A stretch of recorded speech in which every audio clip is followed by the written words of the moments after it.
uma guerra espiritual, na qual eles, de joelhos, clamando, intercedendo ao Senhor, eles sejam capazes, pelo poder do Espírito Santo, de fazer aquilo que o Estado brasileiro não tem conseguido fazer. Misericórdia dos nossos irmãos, protege a cada um deles. Pedimos que o Senhor também permaneça conosco, consolando o nosso coração, alimentando a nossa alma, para o nome de Jesus. Amém. Amém. Meus irmãos, quem tem vindo para a escola dominical antes do apostilo, a gente fez algumas fotos, algumas pessoas que pediram na última semana. Se você quiser receber, faz um sinal aí, se você não recebeu ainda. Então alguém vai providenciar para que chegue aí o material em suas mãos. Bom, nós estamos em um projeto aqui na igreja que já dura quase 3 anos.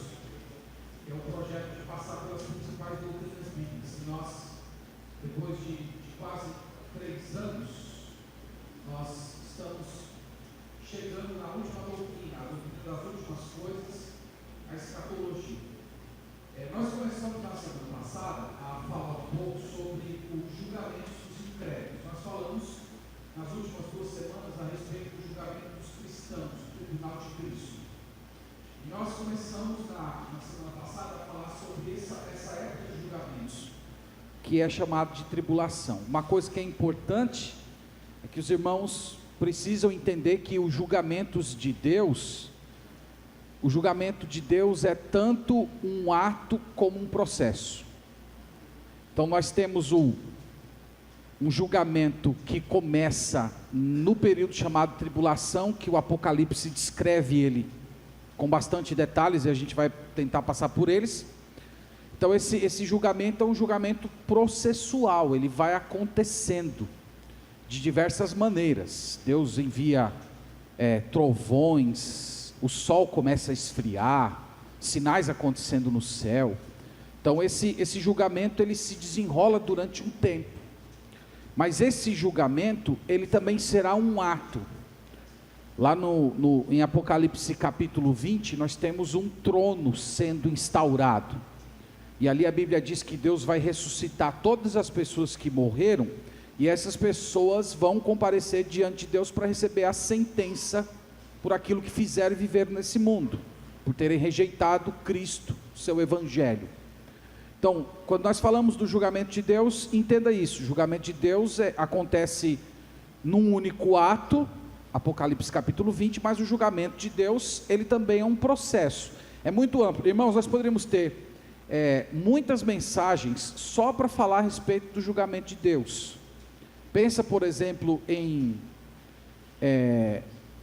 Romanos capítulo 1, Deus dizendo assim, que pelo fato de as pessoas terem rejeitado o conhecimento de Deus, Deus os entregou, aí fala lá, a uma disposição mental reprovável, para desonrar o corpo entre si. Então, existe uma outra categoria de julgamento, e a gente poderia gastar muito tempo só falando sobre ela, que é justamente Deus permitir que o pecador não arrependido mergulhe e se lambuze no seu próprio pecado. Isso já é uma característica do julgamento divino.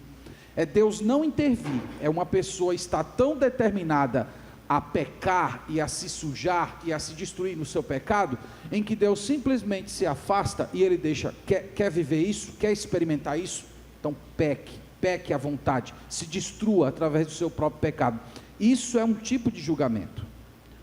A outra forma de julgamento, nós temos em Colossenses capítulo 2, dizendo que Satanás e os seus demônios, eles foram derrotados no ato da crucificação.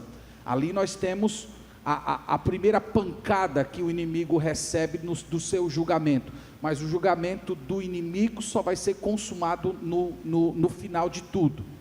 Então, eu estou falando todas essas coisas para dizer para vocês que quando falamos a respeito do julgamento de Deus, você deve entender que esse julgamento é um ato, mas ele também, ao mesmo tempo, é um processo. Então hoje, às vezes a gente tem uma ideia de que parece que Deus está meio inativo, no sentido de julgar.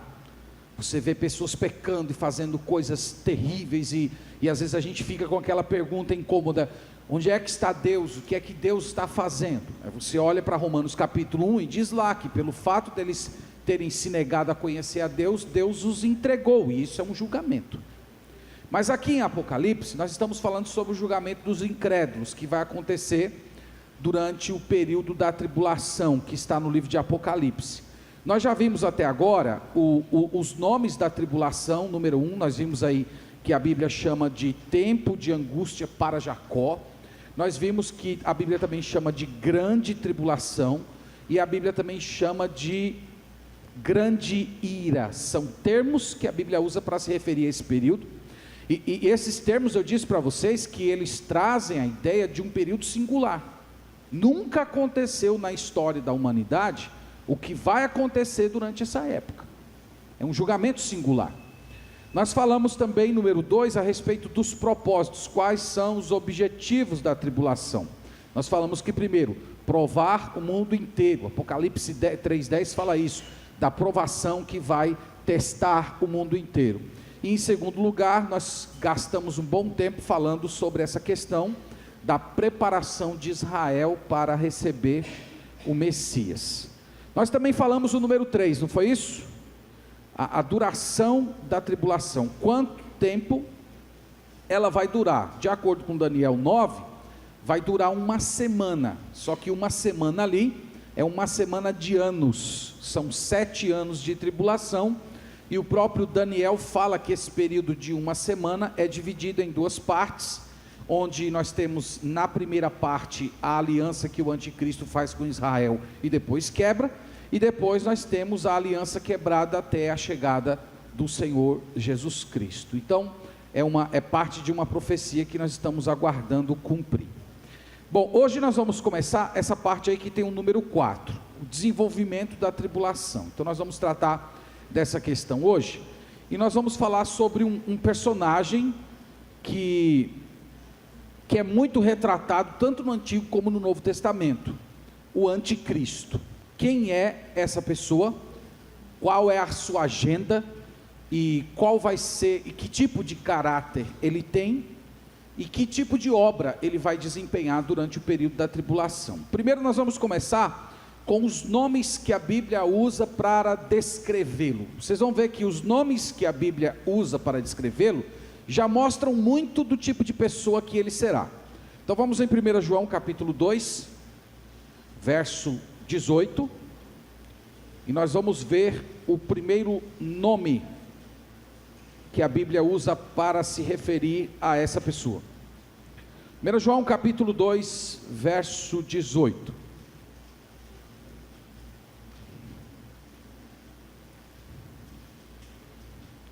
1 João 2, verso 18, a Escritura declara assim: filhinhos, já é a última hora, e como ouvistes que vem o anticristo, também agora muitos anticristos têm surgido, pelo que conhecemos que é a última hora. Então João diz, é a última hora. Quando ele fala que é a última hora, ele está dizendo, nós estamos na última etapa da história.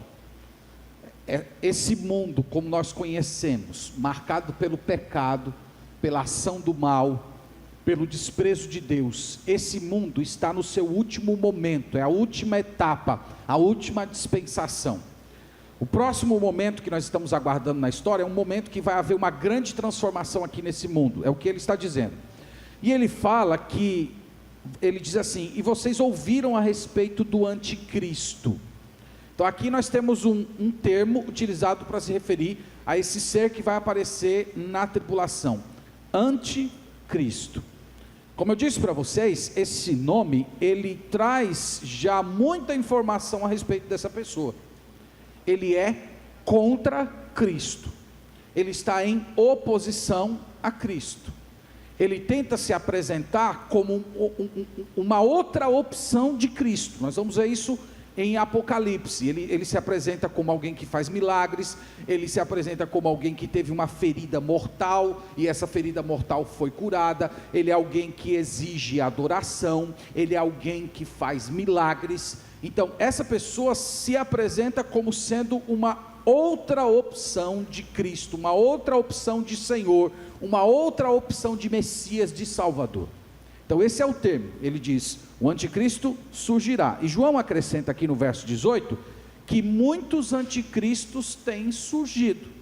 Então João está dizendo que, embora nós estejamos esperando essa pessoa histórica, chamada, que vai ter como título anticristo, o espírito dele, isto é, a agenda dele, o modo dele agir, a oposição dele ao Senhor Jesus Cristo, esse espírito sempre esteve presente na história. Sempre houveram anticristos, que são pequenos anticristos, mas nós estamos aguardando esse que vai aparecer. Um outro nome que é utilizado para ele está em 2 Tessalonicenses capítulo 2, verso 3.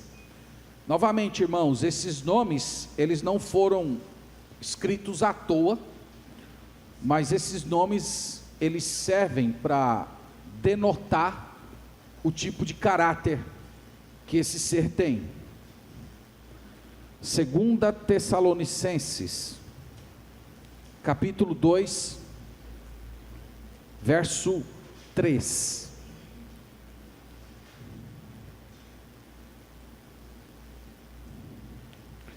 Diz aí: ninguém de nenhum modo vos engane, porque isto não acontecerá sem que primeiro venha a apostasia e seja revelado o homem da iniquidade, o filho da perdição. Então eu destaquei aí o termo homem da iniquidade. É um outro título usado para se referir a essa pessoa. Então veja, homem é para dizer que é humano, será um ser humano, mas ele é de iniquidade, isto é, ele é marcado pelo pecado, ele é todo pecado, ele está completamente comprometido com o mal, com a maldade, com a perdição, com a destruição, com tudo aquilo que está em oposição ao caráter santo de Deus. Então, enquanto o Senhor Jesus é retratado nas Escrituras como um homem justo, o anticristo é o homem da iniquidade. Ele é o homem que é de todo pecado. Tem uma outra expressão, Daniel capítulo 7, que a Escritura Sagrada usa para se referir ao anticristo, homem da iniquidade. Vamos lá então. Daniel capítulo 7.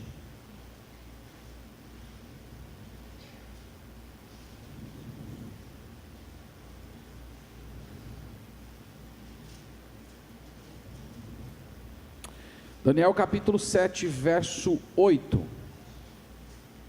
Numa das visões de Daniel, ele diz o seguinte, capítulo 7, verso 8: estando eu a observar os chifres, eis que entre eles subiu outro pequeno, diante do qual 3 dos primeiros chifres foram arrancados, e eis que neste chifre havia olhos como os de homem, e uma boca que falava insolência. Então aqui ele é chamado de pequeno chifre. Pode completar aí, é o nome que a Escritura usa para se referir. Por que pequeno chifre? Irmãos, para nós aqui do Ocidente é uma terminologia meio estranha, mas no Oriente chifre é sempre relacionado a poder.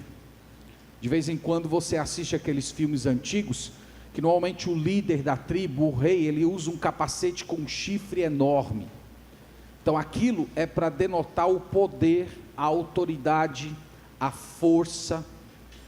Então a expressão aqui, pequeno chifre, é para destacar isso, é para destacar o aspecto político dele. Ele vai ser uma pessoa que terá poder político, terá poder social, ele vai derrubar outros chifres. A ideia é que haverão governantes, aqui pelo menos 3 governantes, nós vamos ver isso mais para frente com detalhes, mas aqui o texto está falando que haverá 3 governantes, e esse pequeno chifre irá derrubar esses 3 governantes e se postar como um governante supremo. Então esse é o aspecto que é usado para falar dele. E nós temos em Apocalipse capítulo 13, um outro termo que a Escritura usa para se referir a esse ser.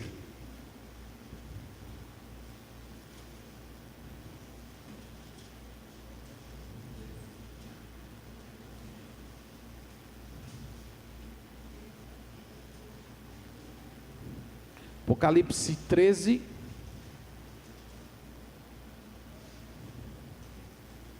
novamente veja a relação desse ser com chifres, poder.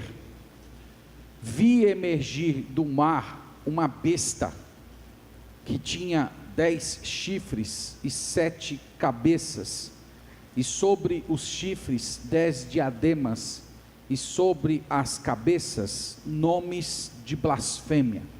Então, um outro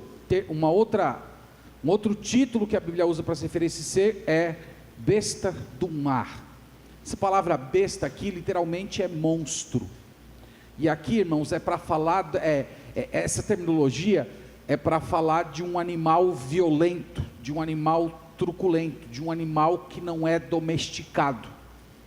Então, quando a Bíblia usa essa terminologia besta para falar do anticristo, é para falar que ele vai atacar, ele vai destruir. Vocês vão ver que nesse capítulo mesmo 13, fala que ele vai pelejar contra os santos, ele vai matar o povo de Deus, ele vai partir para cima com tudo, como um animal desenfreado, para tentar destruir o povo de Deus. Essa expressão mar, no livro de Apocalipse, normalmente denota nações, povo. Nós vamos ver referências que relacionam sempre o mar com pessoas. Então, é para falar de alguém que está no meio do povo, que surge do meio do povo, mas vai ser alguém tremendamente truculento, violento. Novamente, ele tem poder, ele tem 10 chifres, ele é blasfemo. Tudo isso é para descrever o caráter desse ser. Muito bem, então aí nós temos uma descrição da pessoa do anticristo. Vocês estão vendo que cada nome que a Bíblia usa para se referir a ele mostra algum aspecto, alguma particularidade do seu caráter. Agora nós vamos olhar a letra B, que eu já comecei a falar, mas eu quero me estender um pouco mais, falando sobre o seu caráter, como é o caráter dessa pessoa. Os nomes dele já descrevem, mas nós podemos acrescentar alguma coisa. Você já está em Apocalipse capítulo 13, então vamos para o versículo 3, e vamos olhar aqui algumas coisas que a Bíblia fala a respeito dele.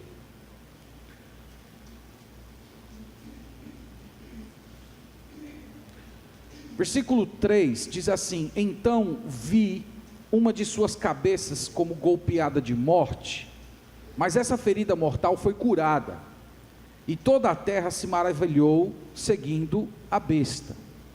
Então, de alguma maneira, o anticristo, ele acaba imitando um pouco aquilo que aconteceu com o Senhor Jesus. O Senhor Jesus também recebeu uma ferida mortal, e o Senhor Jesus foi curado dessa ferida mortal na sua ressurreição. Ele morreu e ressuscitou. Então o anticristo vai imitar isso. Eu não sei se será uma morte literal, ou se ele vai sofrer algum tipo de atentado que ele daria como, que todos dariam ele como morto, depois ele surge. Nós não temos detalhes, mas o fato é que vai haver uma imitação daquilo que aconteceu com o Senhor Jesus Cristo. Então o texto diz isso no versículo 3, e também acrescenta que toda a terra se maravilhou. Isto é, as pessoas ficaram impressionadas com isso. As pessoas ficaram chocadas e vão segui-lo por causa disso. Olha o versículo 4: e adoraram o dragão, porque deu a sua autoridade sobre a besta. Quem é o dragão aqui? É o Satanás. Então as pessoas vão adorar o Satanás, porque deu a sua autoridade à besta. Então esse ser surge com poder, realizando grandes coisas, e as pessoas vão reverenciá-lo e adorar aquele que o revestiu de poder, o próprio inimigo das nossas almas. Então a gente poderia dizer que no período da tribulação haverá um florescimento de seitas satanistas. É isso que vai acontecer. Já existem seitas satanistas hoje? Existem. Por isso já existem os anticristos, mas nessa época aqui será formada uma grande denominação satanista para cultuar o próprio diabo. Que coisa terrível, que coisa terrível será essa época. Então ele diz ainda, também adoraram a besta, dizendo, quem é semelhante à besta? Quem pode pelejar como ela? Então vão adorar a besta, primeiro, por conta da pessoa, mas também por conta do seu poder de vencer. As pessoas vão adorar o inimigo e vão adorar também o anticristo. Versículo 5: foi-lhe dada uma boca que proferia arrogâncias e blasfêmias, e autoridade para agir por 42 meses. 42 meses é bem interessante isso aqui, porque 42 meses são 3 anos e meio, que é justamente o período da grande tribulação, quando Daniel, capítulo 9, diz que a aliança que fez com Israel é rompida. Então são 42 meses que vai ser o tempo de ação intensiva do inimigo das nossas almas. Então, irmãos, aí nós temos uma descrição do seu caráter. Ele é insolente, ele é cheio de ira, ele quer destruir o povo de Deus. Tem ainda, no versículo 6, eu queria acrescentar, nós ainda estamos em Apocalipse 13, ele diz assim, e abriu a boca em blasfêmias contra Deus, para difamar o nome e difamar o tabernáculo, a saber, os que habitam no céu. Então veja que essa grande denominação satanista, ela ofende, ela blasfema, ela xinga Deus, ela zomba de todos aqueles que são do Senhor, aqueles que estão no céu, aqueles que pertencem ao Senhor. Esse é o seu caráter. 2 Tessalonicenses capítulo 2, vamos olhar. Tem o apóstolo Paulo aqui acrescenta,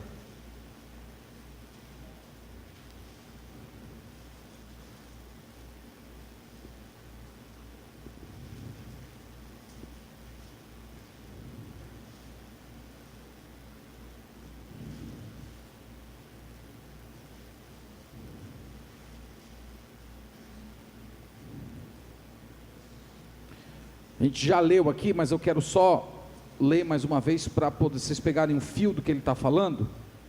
No verso 3 ele diz assim, ninguém de nenhum modo vos engane, porque isto não acontecerá sem que primeiro venha a apostasia, e seja revelado o homem da iniquidade e o filho da perdição. Agora ele descreve o que ele faz, o qual se opõe e se levanta contra tudo que se chama Deus, ou é objeto de culto, a ponto de assentar-se no santuário de Deus, ostentando-se como se fosse o próprio Deus. É a mesma coisa que Apocalipse diz, só que com outras palavras.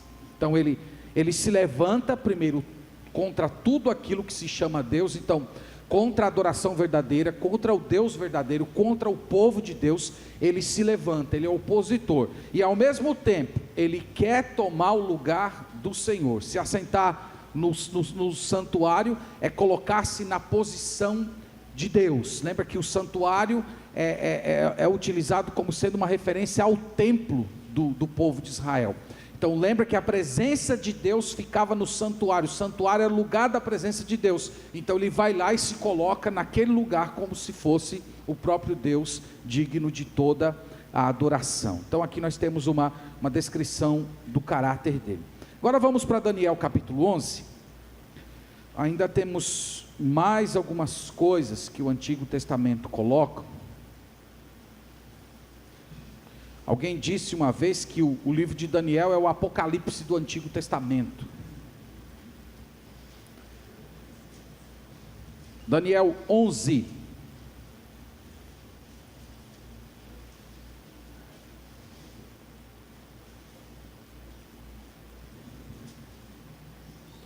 verso 36,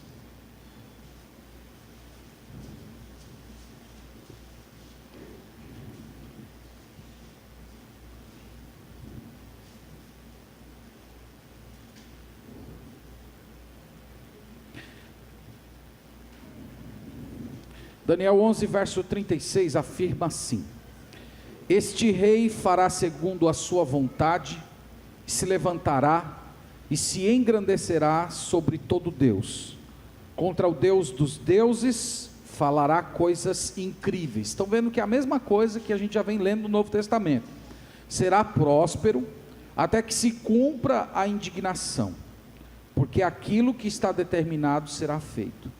Não terá respeito aos deuses de seus pais, nem ao desejo de mulheres, nem a qualquer deus, porque sobre tudo se engrandecerá. Então, novamente, ele se levanta, ele é blasfemo, ele se levanta contra o Deus verdadeiro, e ele inclusive não respeita nem os deuses das outras nações, é o seu caráter. Então aí nós temos uma descrição. Vamos agora, na letra C, olhar o seu poder. De onde vem o seu poder? A gente já começou a falar, nós já lemos em Apocalipse 13, 2, então vamos olhar 2 Tessalonicenses, capítulo 2, verso 9.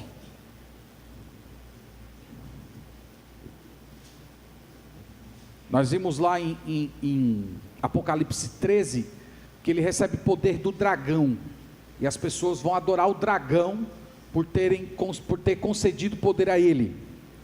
Mas aqui, no escrito de Paulo, 2 Tessalonicenses capítulo 2, verso 9, ele usa uma outra terminologia, falando assim: ora, o aparecimento do iníquo é segundo a eficácia de Satanás, com todo o poder e sinais e prodígios da mentira, e com todo o engano de injustiça aos que perecem, porque não acolheram o amor da verdade para serem salvos. Isso aqui é uma coisa tão chocante, irmãos, para mim, sinceramente. Primeiro diz que o aparecimento é segundo a eficácia de Satanás, concorda com Apocalipse 13. Apocalipse 13 recebeu o poder do dragão. Aqui Paulo está dizendo a mesma coisa, ele recebeu o seu poder de Satanás. E o que ele faz? Ele diz: poder, sinais, prodígios da mentira. Então ele faz milagre, ele faz o sobrenatural acontecer. Só que ele diz que isso é cheio de engano e cheio de injustiça, e o resultado é que as pessoas que acreditarão nele por causa dessa ação sobrenatural, essas pessoas irão perecer. E aí no final ele dá uma informação que é muito importante. Lá na última frase ele diz: porque não acolheram o amor da verdade para serem salvos. Veja só, o que é que vai acontecer nesse período? De um lado, você tem a pregação do Evangelho. A pregação do Evangelho, irmãos, é uma pregação simples. Você crê que a morte sacrificial de Jesus foi um preço pelos seus pecados. Você crê e se entregar a isso. Essa vai ser uma pregação. E do outro lado, tem uma outra pregação. Só que essa pregação é acompanhada de curas, sinais, maravilhas, coisas grandes acontecendo. E o texto diz: as pessoas vão se apegar a quê? A simplicidade do Evangelho ou aos sinais e maravilhas produzidos pelo anticristo? Segunda opção. E o texto diz que as pessoas não vão acolher a mensagem do amor, a mensagem simples do Evangelho, que em si, ela não precisa de milagres para autenticar a sua eficácia. Deus pode fazer milagres, eu não estou negando isso, só estou dizendo que o poder do Evangelho em si não necessita de uma ação miraculosa para energizá-lo. Do outro lado, você tem uma pregação acontecendo por meio de sinais, e as pessoas crendo e se perdendo e indo para o inferno, porque acreditam nesse tipo de pregação. Isso aqui é um quadro do momento que nós estamos vivendo hoje no evangelicalismo brasileiro.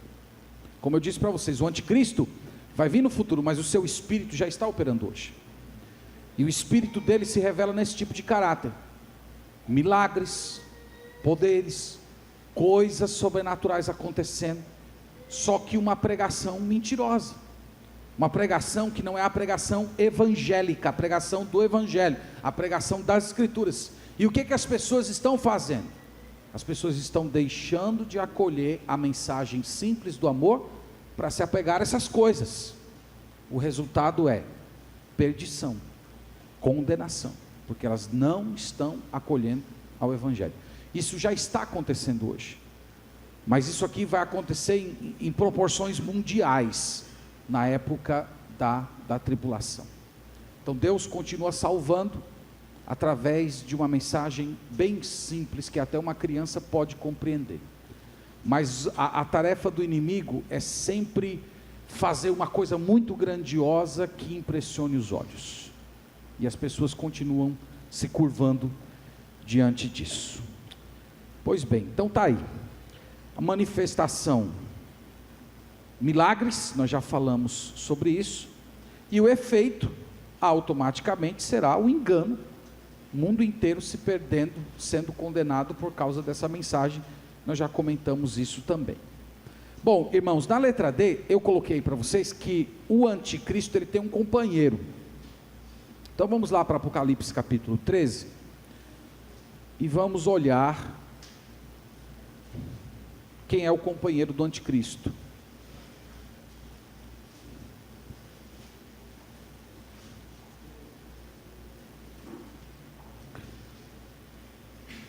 Nós vamos ler agora do verso 13 ao 18.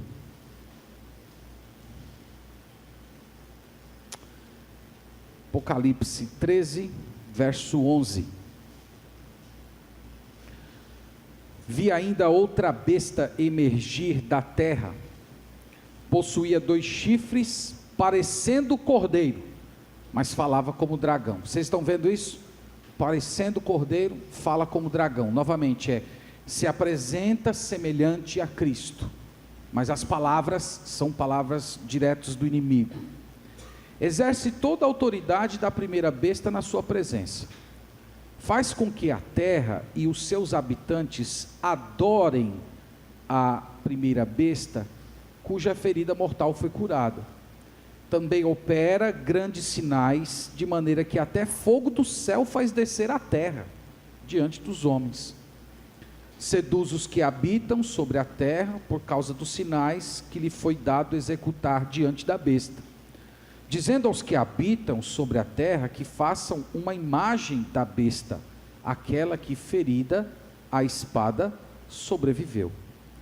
E lhe foi dado comunicar fôlego à imagem da besta, para que não só a imagem falasse, como ainda fizesse morrer quantos não adorassem a imagem da besta. A todos os pequenos e os grandes, ricos e os pobres, os livres, os escravos, faz que lhe seja dada certa marca sobre a mão direita ou sobre a fronte, para que ninguém possa comprar ou vender, senão aquele que tem a marca, o nome da besta ou o número do seu nome. Aqui está a sabedoria. Aquele que tem entendimento, calcule o número da besta, pois é número de homem. Ora, esse número é 666.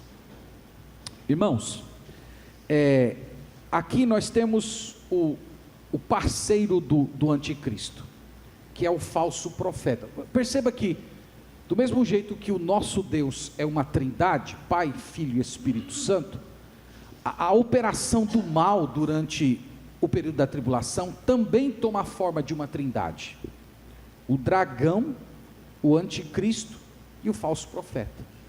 Você tem os 3 operando.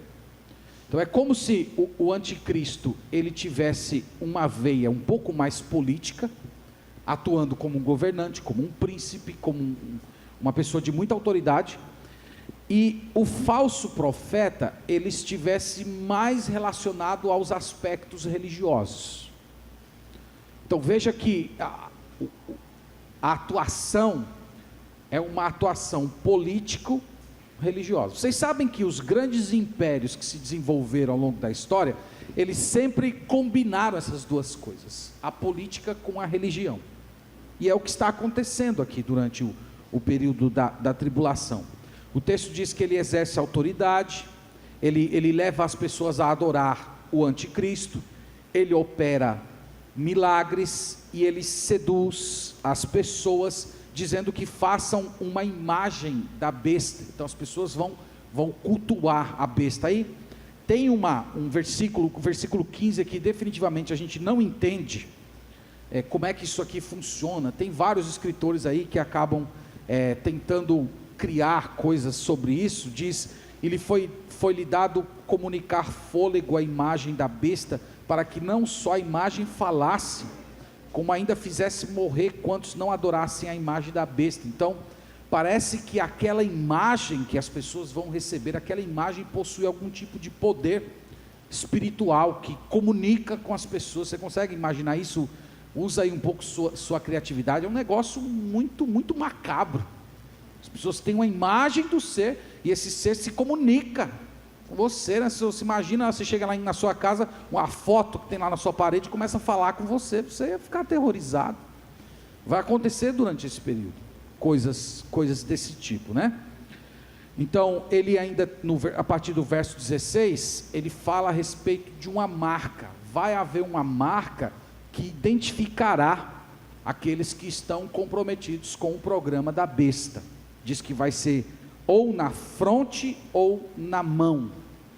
Então vocês sabem que tem havido muita especulação sobre essa marca. Alguns estão falando que vai ser um chip que você vai receber.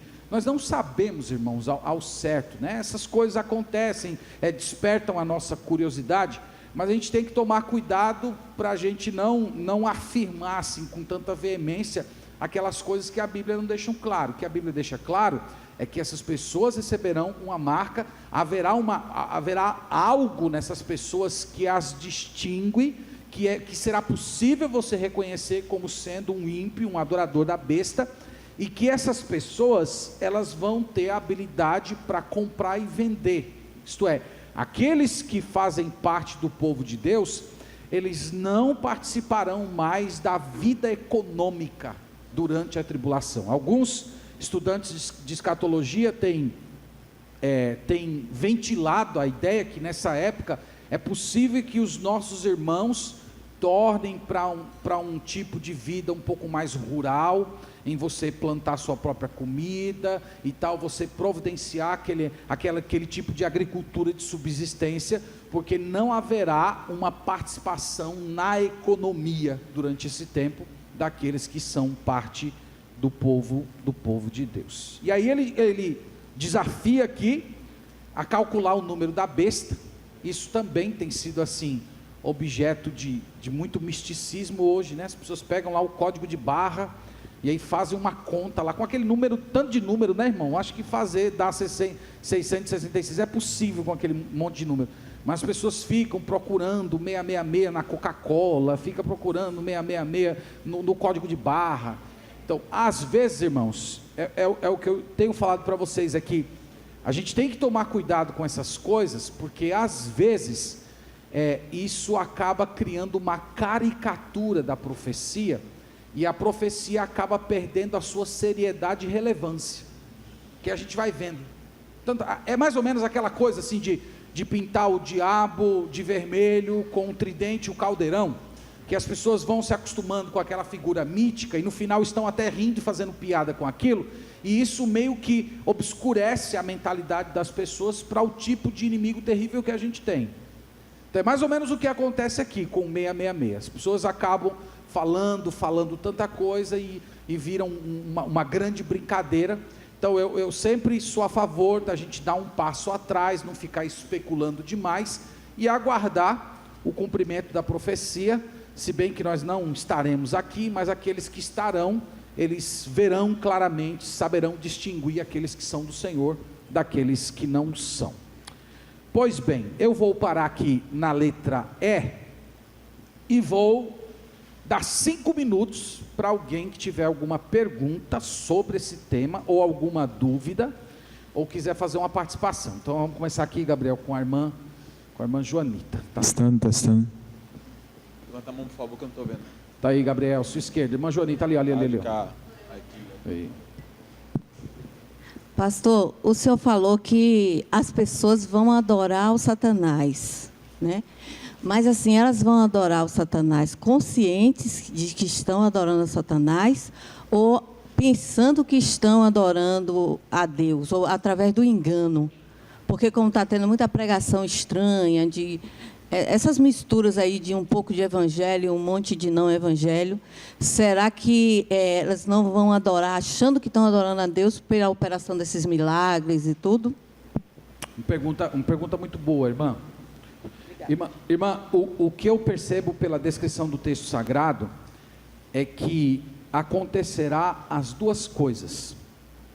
Hoje, nós poderemos dizer que a adoração ao inimigo é mais velada, mas nessa época aqui, a coisa vai ser completamente escancarada, porque o texto diz assim: eles vão adorar o dragão, e o dragão irá blasfemar contra o Deus vivo, os que habitam no céu, e perseguir os santos. Então assim, não vai ser uma coisa velada, ele apresentando, eu sou o Deus que está revelado lá na Bíblia, no Antigo, fingindo ser o Deus verdadeiro. Fica bem distinto aqui. Ele surge se apresentando como divino, mas distinto do Deus que está revelado na Escritura. A prova disso é que ele blasfema contra o Deus verdadeiro e persegue os santos. Então vai ser muito mais escancarado. Hoje o negócio está meio velado. Você sabe que nas seitas satânicas, essa questão não é velada, é escancarado mesmo. Eles têm a sua própria Bíblia, eles xingam. Recentemente teve uma passeata de satanistas em São Paulo, em que eles estavam xingando palavrões contra Jesus, contra o Espírito Santo, contra o Pai. Então assim, não é uma coisa velada, é uma coisa escancarada mesmo.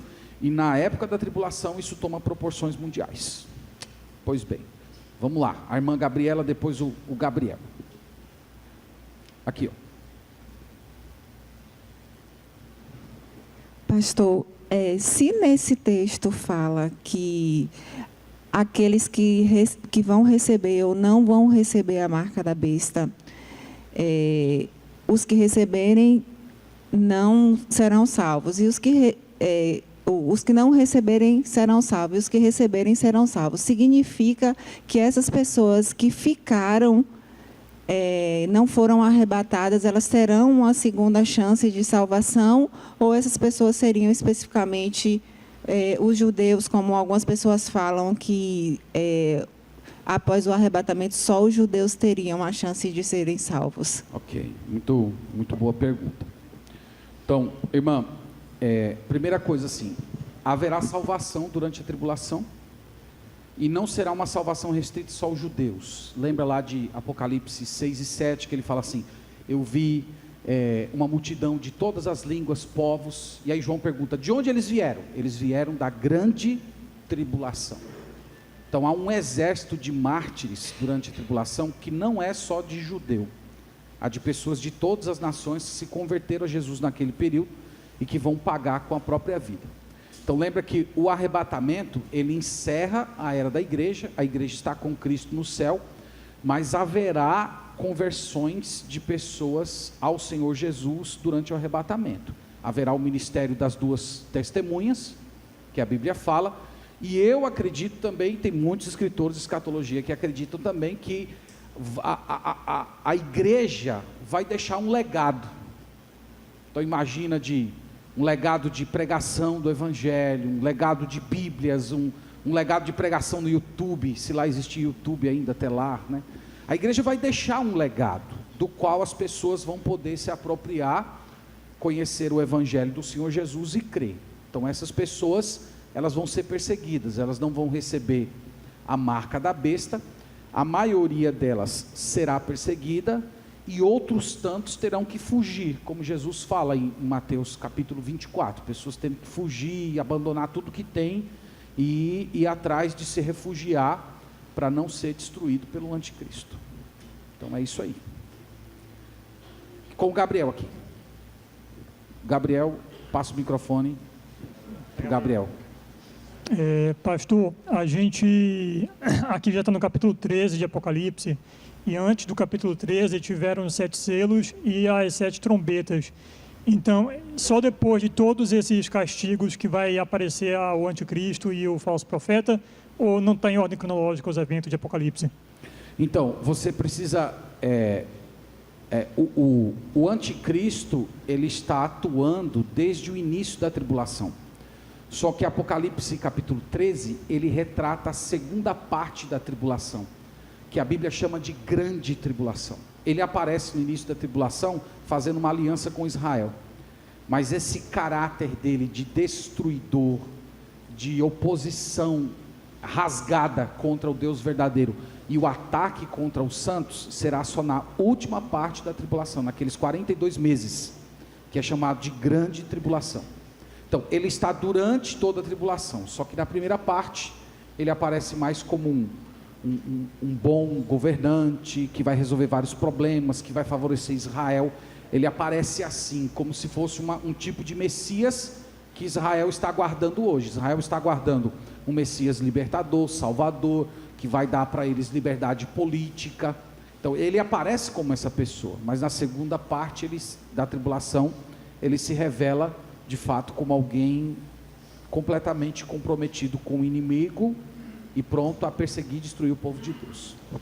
Então os selos e as trombetas fazem parte da primeira parte da tribulação. Sim. Desde o início da tribulação você já começa a abertura dos selos. Se você for ler lá depois, você vai ver assim, que é como se começasse com julgamentos menos intensos, caminhando para julgamentos mais terríveis. Então a tribulação toda é um período de julgamento, só que é progressivo na sua intensidade. Eita, não vai dar mais tempo, viu? Ó, irmão Lisandro, vou deixar você e vou encerrar, viu, irmãos? Perdão aí, porque o tempo já estourou.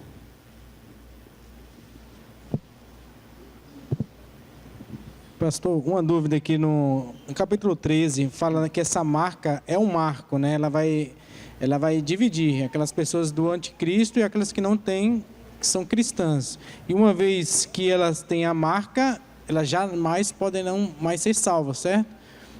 Esse é o entendimento. Agora, o senhor acredita que essa marca seja física mesmo?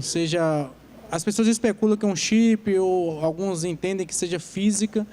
Mas se for física, um regenerado, uma pessoa que o Senhor operou a obra da salvação, da regeneração, foi convertido e foi imposto a ele, for preso e ele infelizmente for colocado, se a marca for física, quer dizer que não teria mais capacidade dessa pessoa se salvar por causa de uma marca? Entendi a questão. Lembra que na Segunda Guerra todo judeu recebia um número lá, né? Que era o número que os nazistas davam. Não vai ser nesse sentido. A marca, ela denota o comprometimento. Você recebe a marca se você se compromete. Quem não recebe a marca é morto. Então essa é a ação do anticristo. Lembra que isso, claro que em proporções menores, aconteceu na história. Lembra do Império Romano nas perseguições? Então aqueles que queimavam incenso ao imperador, um cristão que chegava lá e na hora que via os objetos de tortura, dizia, não, eu vou queimar o incenso ao imperador. Então, queimar o incenso ao imperador era o sinônimo do seu comprometimento com a adoração ao imperador, considerar o imperador como divino. Aqueles que se negavam, eles eram mortos. Então, é mais ou menos o mesmo princípio. Não é simplesmente a marca em si que faz aquela pessoa parte da comunidade do anticristo, mas o comprometimento, a fé mentirosa aqui no caso, na pessoa dele. Gente, me perdoem os outros irmãos que levantaram as mãos, tá bom? Deus abençoe, pequeno intervalo, e daqui a pouco a gente vai começar o nosso culto.